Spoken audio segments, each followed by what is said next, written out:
It really takes some effort to get out of that, to realize that this isn't how I feel about myself. This is what I was told I was supposed to feel about myself, but it's not true. And to be able to live in a world and attempt to reconcile with yourself that you do feel differently, even though the world doesn't reflect that.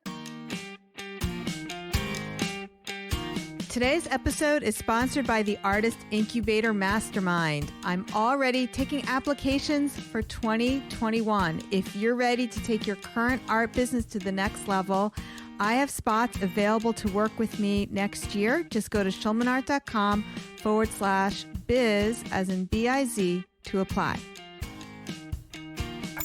It's the Inspiration Place podcast with artist Miriam Schulman. Welcome to the Inspiration Place podcast, an art world insider podcast for artists by an artist, where each week we go behind the scenes to uncover the perspiration and inspiration behind the art. And now, your host, Miriam Schulman. Well, hello. This is your host, artist Miriam Schulman, and you're listening to episode 117 of the Inspiration Place podcast. I am so grateful that you're here. Today, we're talking all about poverty mindset. And in this episode, you're going to discover the difference between poverty mindset and starving artist mindset and how to break free of those limiting beliefs. Today's guest has dedicated her life to expanding how others interact with the world through powerful conversations. As an entrepreneur and certified coach, her work is frequently focused on diversity, equity, and inclusion, imperfect allyship, and imposter syndrome. This work has taken her across the country onto stages and communities as a key speaker and educator. Our guest has a podcast that features open conversation and dialogue on the topics of her work and more. It's called Pause on the Play. It's amazing. I'm a huge fan. Go listen to it. Her support and leadership facilitates engaged conversations within six-figure communities, international podcasts, and live events to connect people and create change. Please welcome back to the Inspiration Place, Erica Courdae. Hello, hello, hello. You have the honor of being only the third guest I've invited back. I'm going to quote someone who I think everybody's very familiar with. I maybe not the first, but the third, but I won't be the last. The other two who returned were our friend Rebecca Basching. I had to have her back twice. It was just too good. Because Rebecca's amazing. Her conversation is not contained to one episode. Oh, no. And yours too. Like, we got to the end of the hour and I was like, oh, we have so much more to talk about. Yes. And yours was one of the few that my husband listened to the end. He was like, oh, that's good. I liked this one. Yes. When you told me that, I was like, oh, I'm like, wow, okay. I'm honored. Thank you.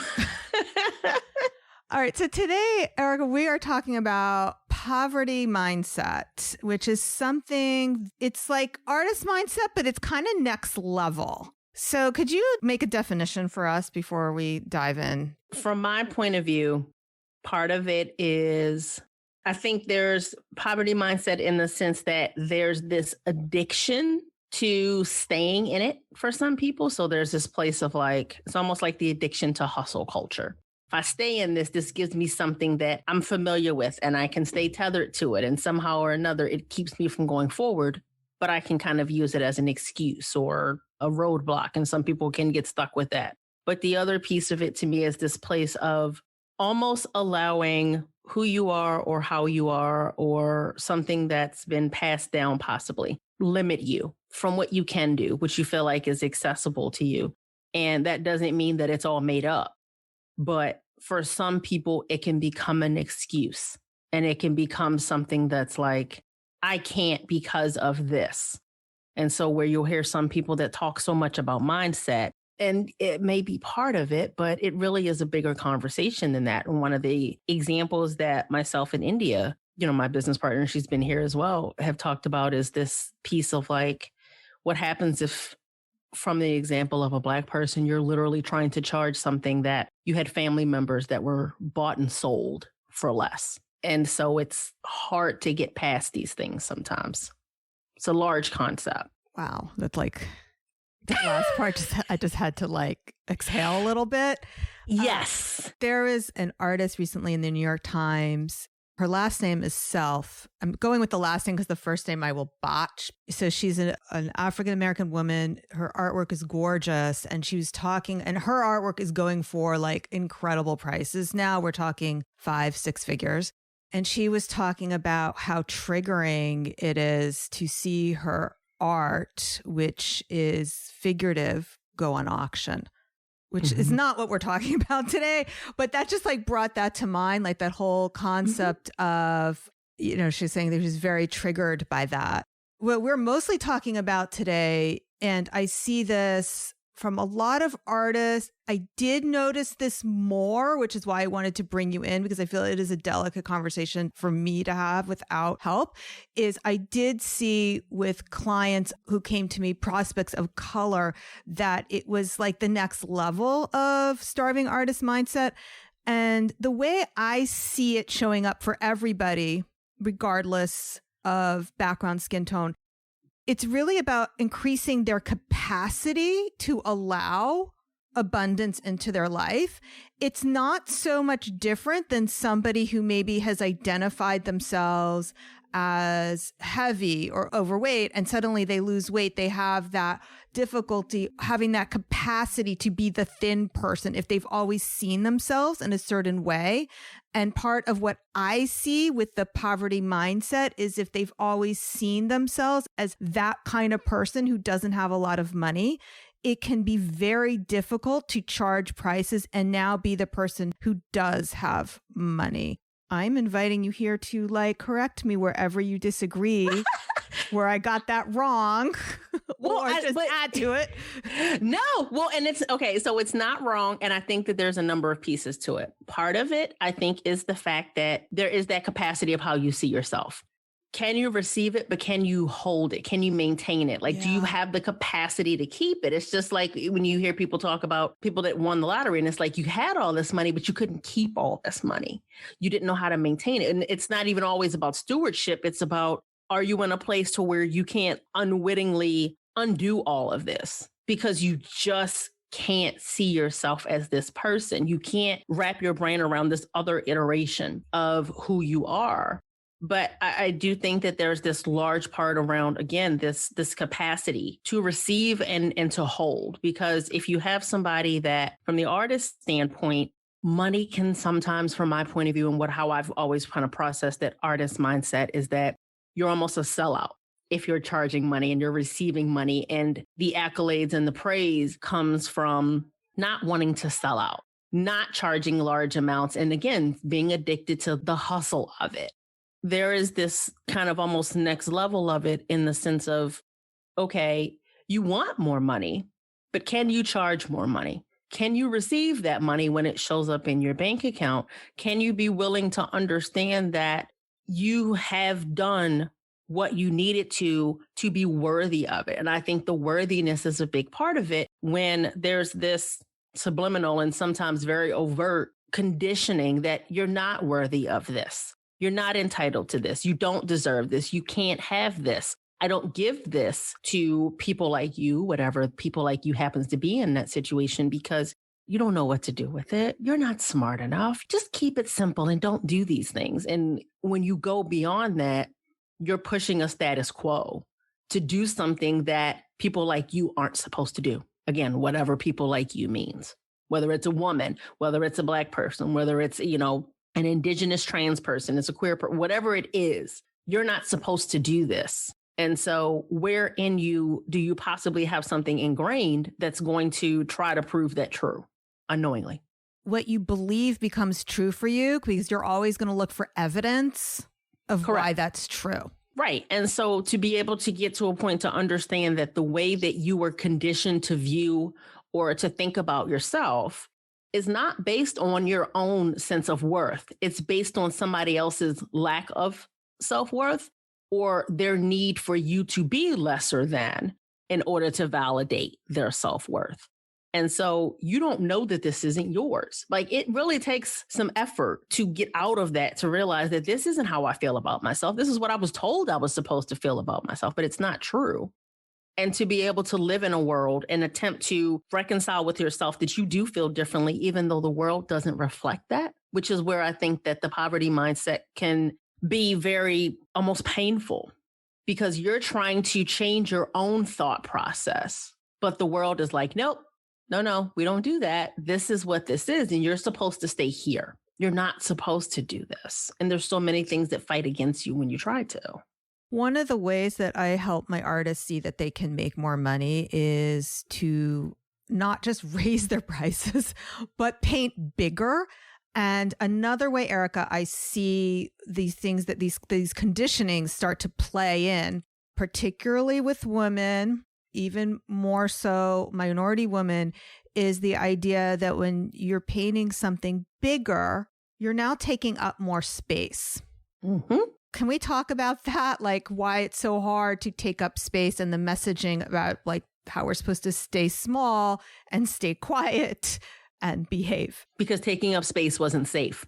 When you were raised in a way that taking up space, having wants, having needs, using your voice, actually being audible with this voice, let alone having a purpose to it, that wasn't safe. I mean, it's true absolutely for Black people. It's true for Indigenous people. It's true for LGBTQIA plus people. And it's definitely true for women.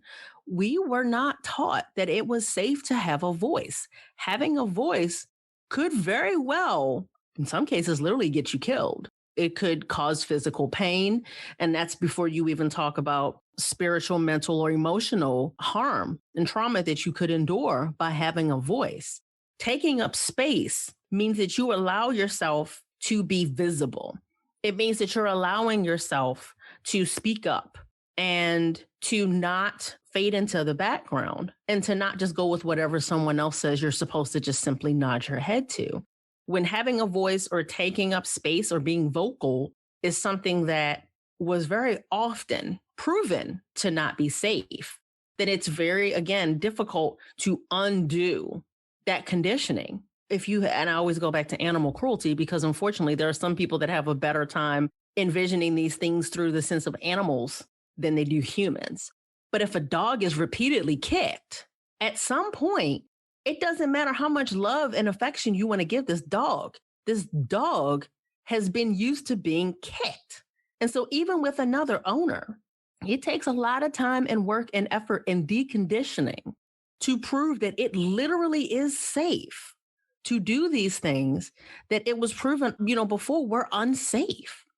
And so it's very difficult when you have somebody that is trying to request more money, because I think that there is a place of, when it's bigger than self, it's easier to do it. When it's simply because I want more money, you're made to feel like you're being selfish.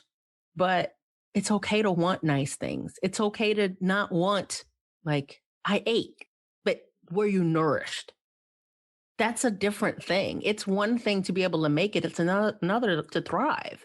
There's so many people that can't even wrap their brain around thriving because it's not even safe to exist. Yeah. And I just want to point something out in case it's not clear. You don't have to be the one that's kicked if your mama was. But see, from that point of view, let's also acknowledge that epigenetics, that whole passing of it down from like a genetic standpoint. But if you're having to watch it by osmosis, that could be yours, because that is what's being modeled to you. So absolutely. I do believe there's science about epigenetics, but even if you don't buy into that, just to give a story example, my late mother-in-law was terrified of bridges because she witnessed a sibling die by falling off a bridge, terrified of them.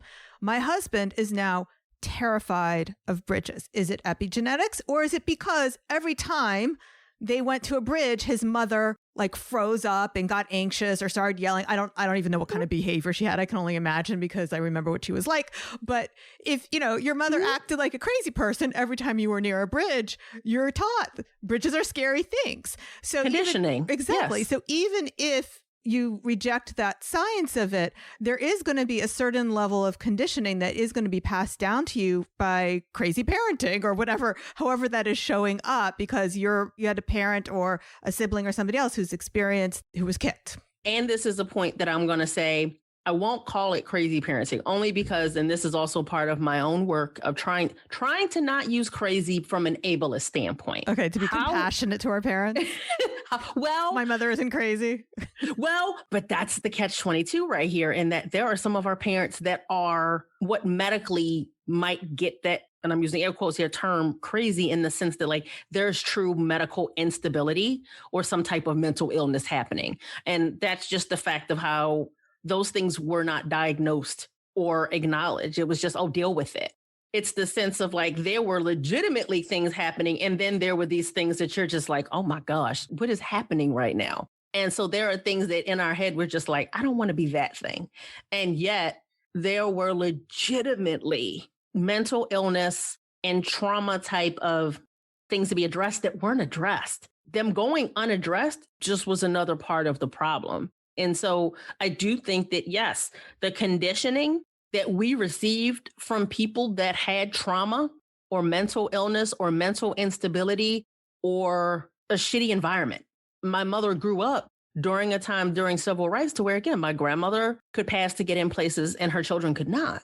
So she grew up during a time when it was like there were shitty things happening around her. And she was conditioned by some of those things, as were, I think, likely everyone else that grew up during that time frame that was a Black person, because you didn't have a choice. But then what do you do with that when it's passed on? You know, when then me seeing that for her, it wasn't safe being a Black woman doing a white man's job. I saw that it wasn't safe for her to feel as though she could be herself. And it then in turn was not safe for me to be myself.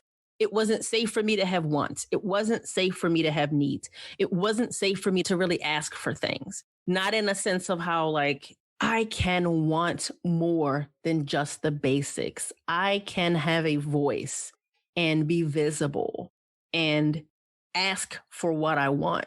And that would acknowledge that I've already admitted it to myself.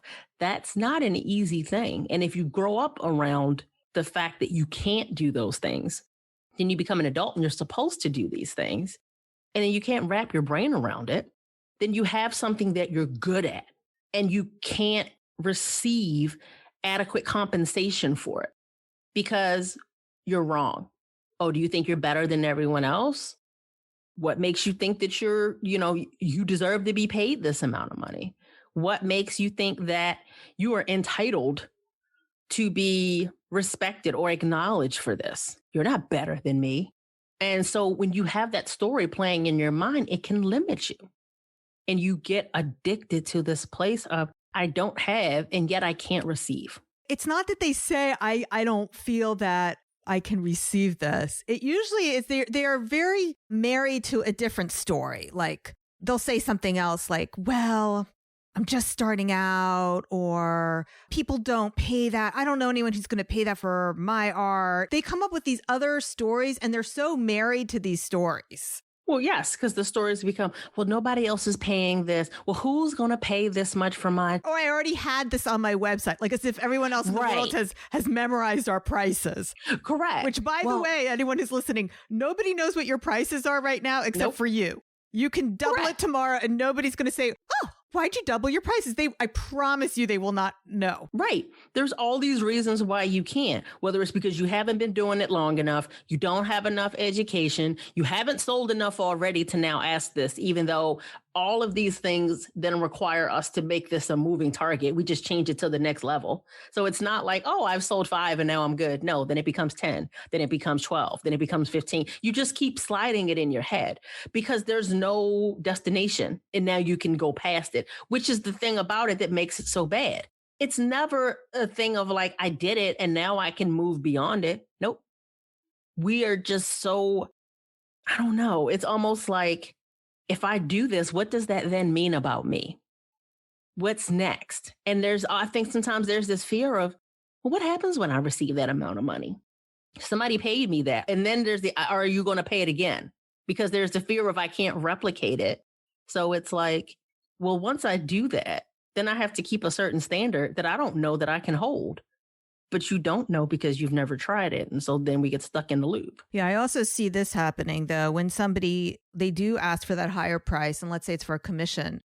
Now, suddenly they feel they have to paint it in a way they've never painted before. Yes. Which is kind of like, if you think about it, ridiculous. The person commissioned you because they like what they saw. Not because they want you to change to this other thing that you imagine that the person who charges more gets. Well, and I can say for myself, I've had times where it's like, okay, so I charged this rate and I was fine, but now I charge this and I felt like I had to now throw in everything. How much more can I add? How much more time can I put into this? As if it wasn't enough as it was. And it's like, did I just really end up overwhelming the person? And of course, this is now me realizing this. I didn't realize it then. But it's like you do all these things and it's like, that wasn't what they asked for. You felt like it wasn't enough. And so therefore you went in and overcompensated. Oh, I did that, by the way. Right. With my artist incubator program, which is amazing. Somebody who had looked into it a few months ago and then was looking into it again, she says, I know you've added all these things. Did you raise the price? I was like, well, no, I didn't. I just felt it needed these other things. Mm-hmm. Yeah. So I do it too. It's one thing to say that I want to give more value or that I'm choosing to over deliver. It's another to over deliver out of fear or that imposter syndrome showing up, telling you that it's not enough and you have to somehow give so much to be worthy of the value that you're being paid because somehow you're telling yourself that it wasn't already valuable. Yeah.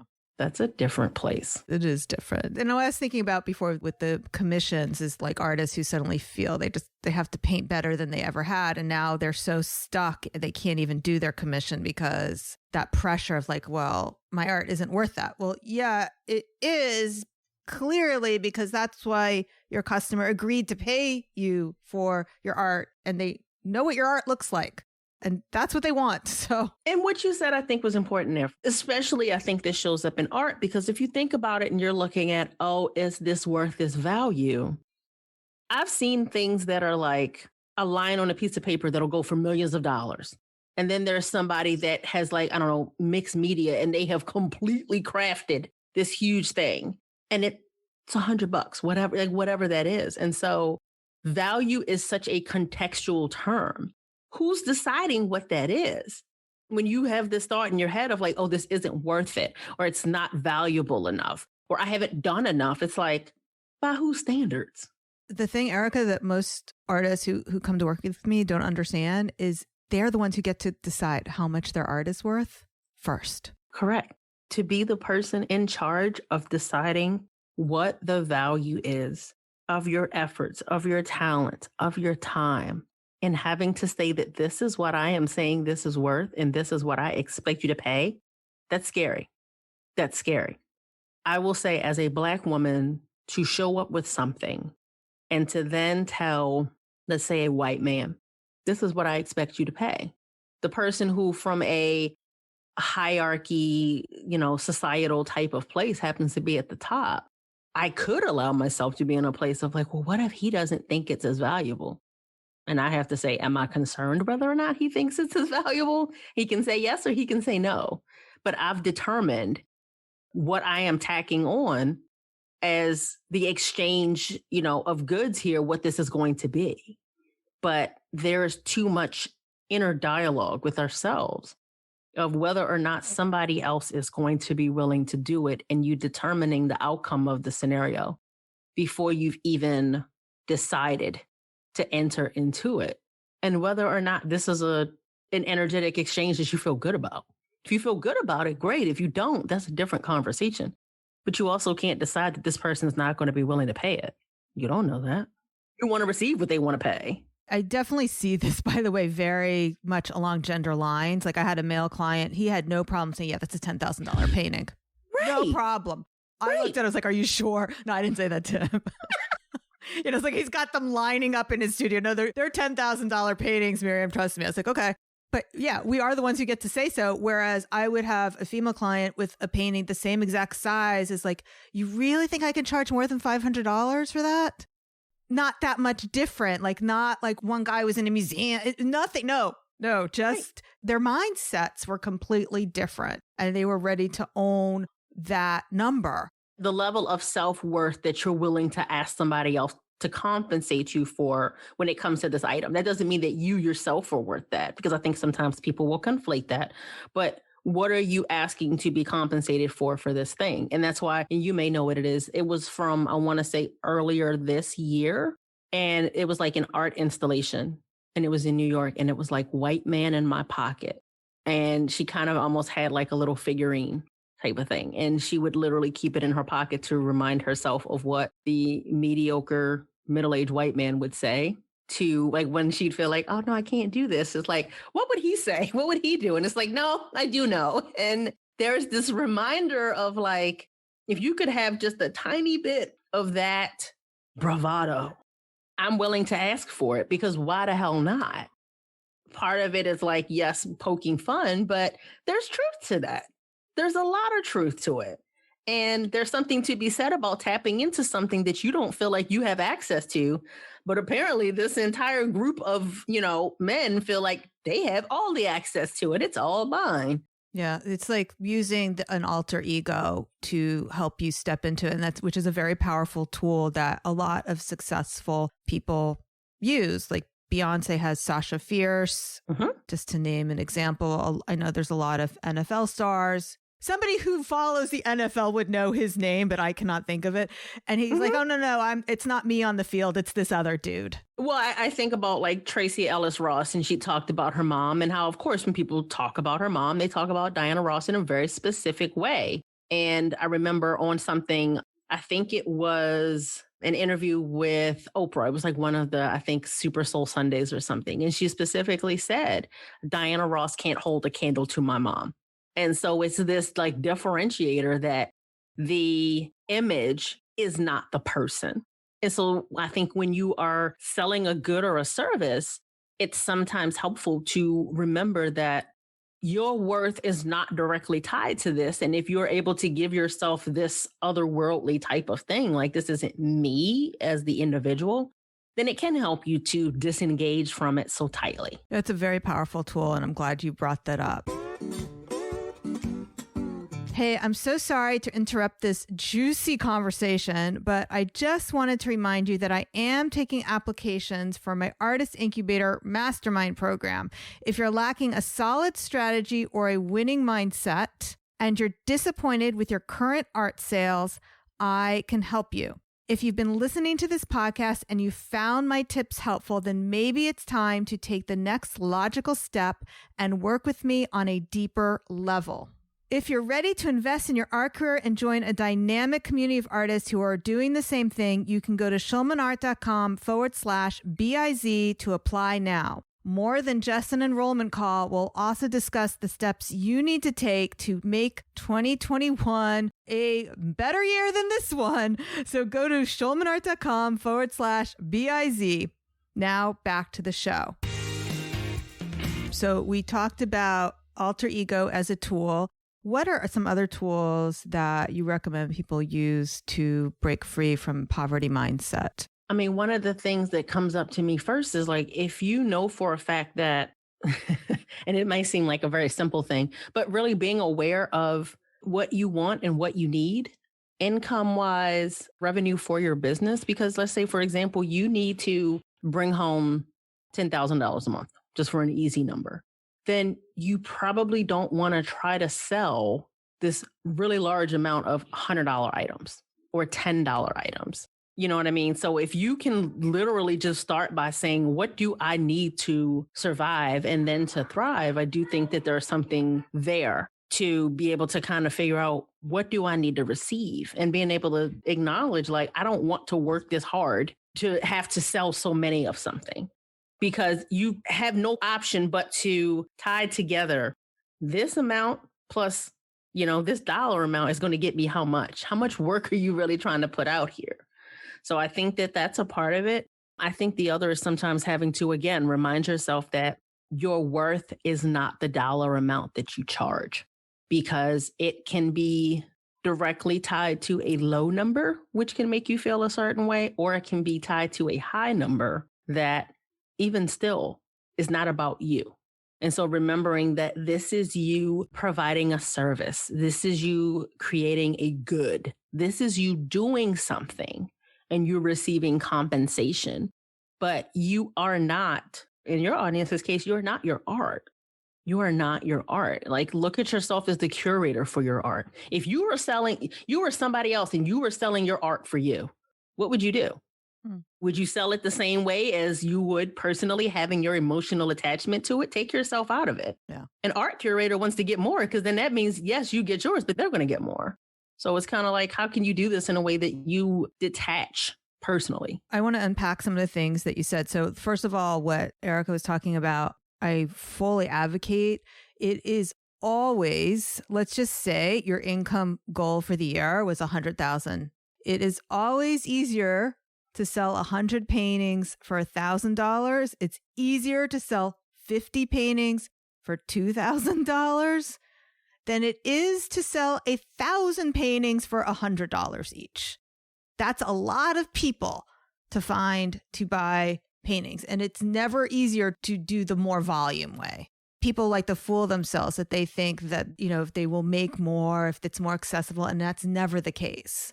And if anything, the high-end collectors, it feels so backwards, but it's true. They rather spend more money because they equate a high-end price tag with better art. Just like they do in the wine store. They will skip past those $10 bottle wines. They don't even look at them because they assume it's not as good. They never say, oh, I got this $10 bottle of wine. It's amazing. It should have been $200. They will never, ever in their life say that. And the same thing is true with your art. They will never say, oh, I got this painting for $100 and it should have been $2,000. No, you have to put that higher number on it, and you will attract better collectors and you will repel those low-end people that are harder people to work with. Or to make into returning customers. So let's acknowledge when you're trying to have someone that is a repeat curator of your art, don't think that because you charged it at $10 or $100 or whatever that is, that means they're going to come back and buy more.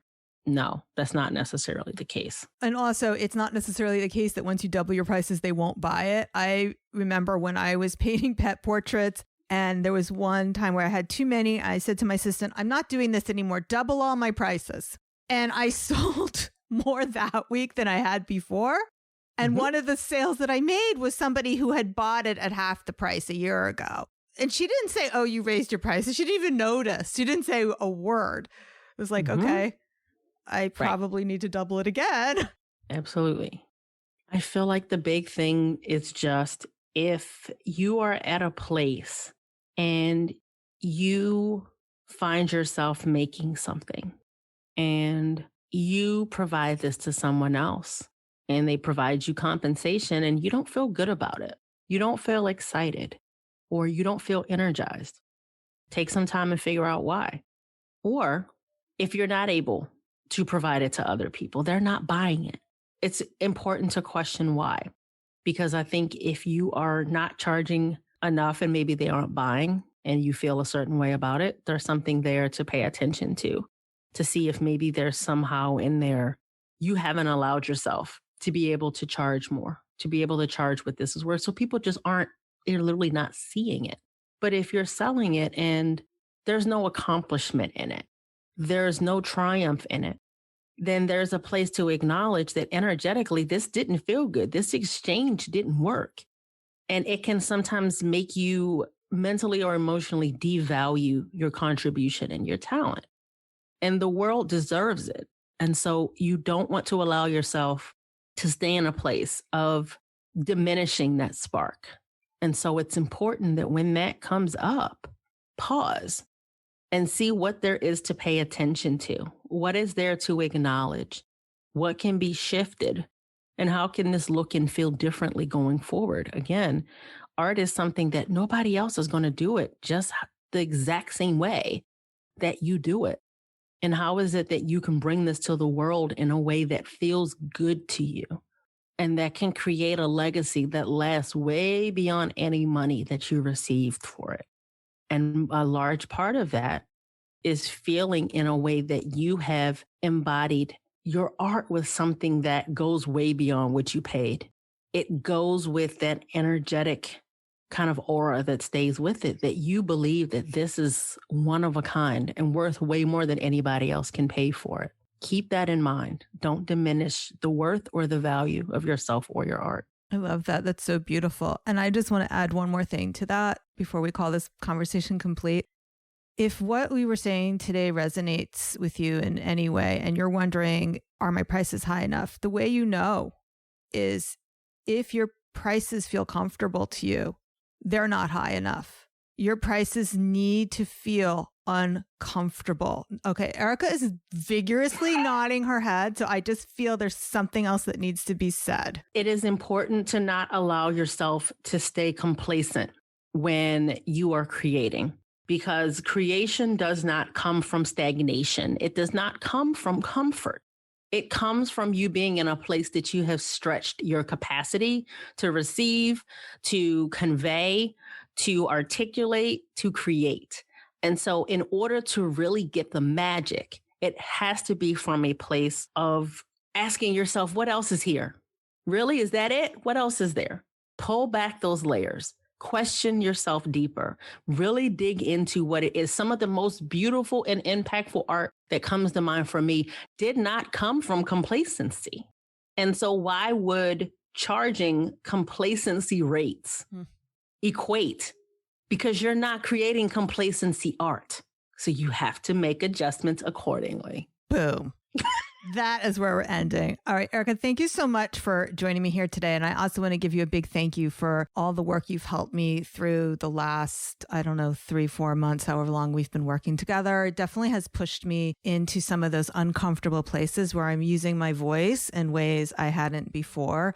And it's been uncomfortable for me, and I've been embracing that journey. So thank you for that. And thank you for joining me here today. Pleasure's all mine. Thank you. How can people currently work with you right now? You can work with me either by being a one-on-one client, which is calls and Voxer support, things of that nature. You can learn more about that by going to my website, ericacourdae.com. And while you're on the site, you can also set up a consultation call with me if you want to talk about what it is that you need and how I can support you. We also have Pause on the Play, the community. If you really thrive in doing this in a community type of space with others like yourself that are looking to create impact, that is pauseontheplay.com. And of course, if you are just putting your toe into the DEI space and are like, can I do this? Yes, you can. Come listen to the podcast, which is on Apple, Spotify, and all the places you listen to your podcast. It is Pause on the Play. So her podcast is amazing. I've done a one-on-one with Erica, and I also did her seminar on implicit to explicit. You still offer that too, right? Yes, we're actually going to be bringing that back in January. So if you want to get in before we release those to the public, go ahead and shoot me an email, team@ericacourdae.com. We can go ahead and get you in there before everybody else gets all those seats. That is great. Thank you so much. And thanks so much, everyone, for being with me here today. For those of you in the United States, I hope you have a beautiful Thanksgiving. And for everyone else, have a great weekend, I guess. We'll see you next week, same time, same place. Make it a good one.